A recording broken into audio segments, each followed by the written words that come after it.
7 Japanese habits that quietly rewire your brain, confirmed by science. Most people think Japanese discipline is about willpower. It's not. It's about environment, biology, and systems that quietly shape how your brain behaves long before motivation shows up.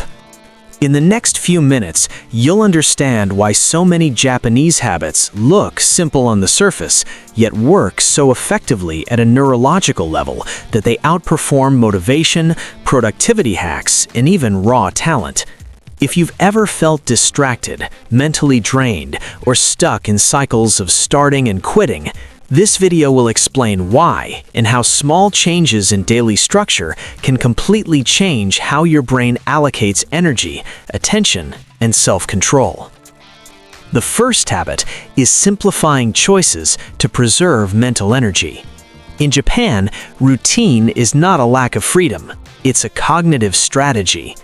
Neuroscience shows that the prefrontal cortex, the part of the brain responsible for focus, planning, and self-control, has limited daily energy. Every unnecessary decision drains it. That's why simplified routines, repeated meals, fixed schedules, and predictable systems are so common.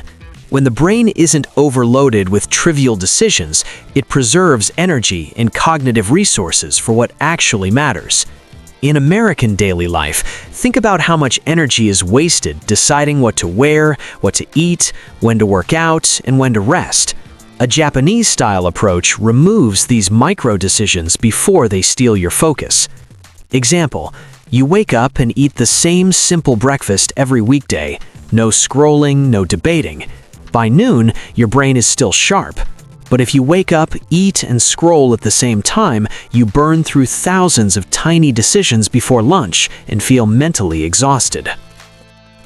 The second habit is valuing the process more than the finish line. Japanese culture emphasizes the journey, not just the result. And the brain responds strongly to this. Dopamine doesn't reward the brain only for winning. It rewards consistent progress and effort with purpose. When the brain learns that showing up regularly leads to reward, motivation becomes automatic. Obsessing over outcomes increases anxiety and cortisol, which interferes with learning and memory. In American life, this means shifting from "did I succeed today" to "did I show up today?" Example, instead of trying to finish a massive project in one night, you commit to 30 minutes of focused work every day. Your brain starts associating work with safety and reward, not threat and burnout. The third habit is creating intentional friction against bad habits. Japanese culture doesn't rely on willpower, it relies on structure. Neuroscience shows that habits form based on ease, not morality.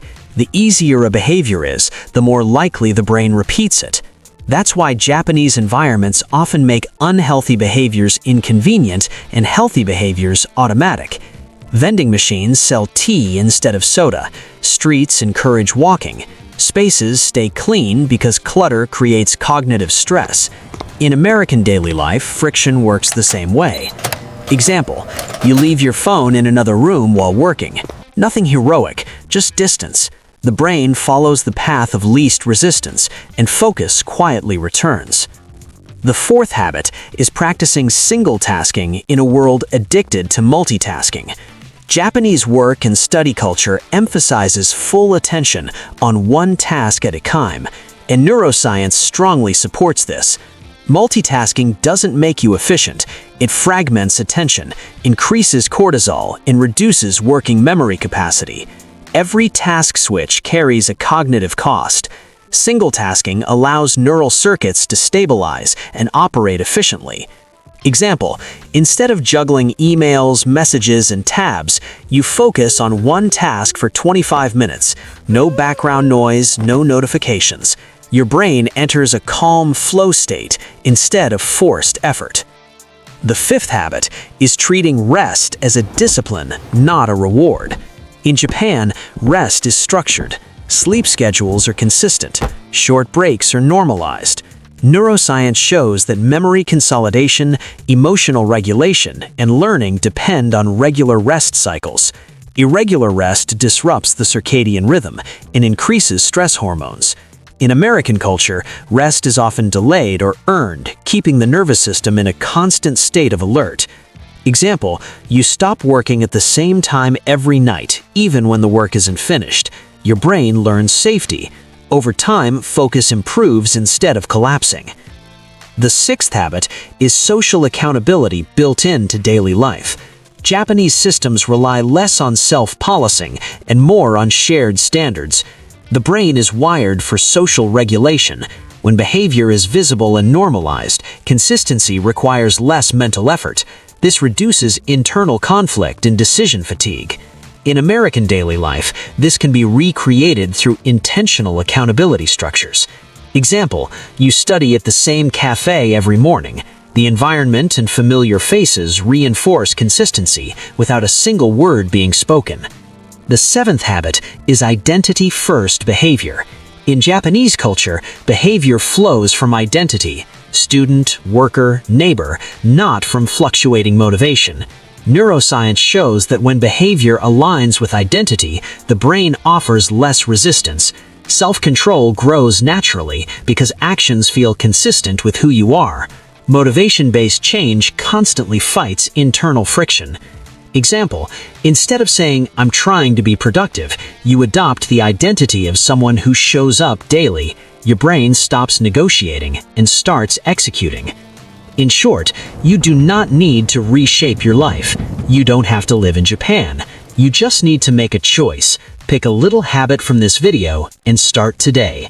The transformation of Japanese construction begins with a small choice, one small habit at a time. And that is exactly what makes these practices so powerful. They are too small to fail, but they have a great impact. The key to change is to do small things consistently, discreetly, without needing the world to notice.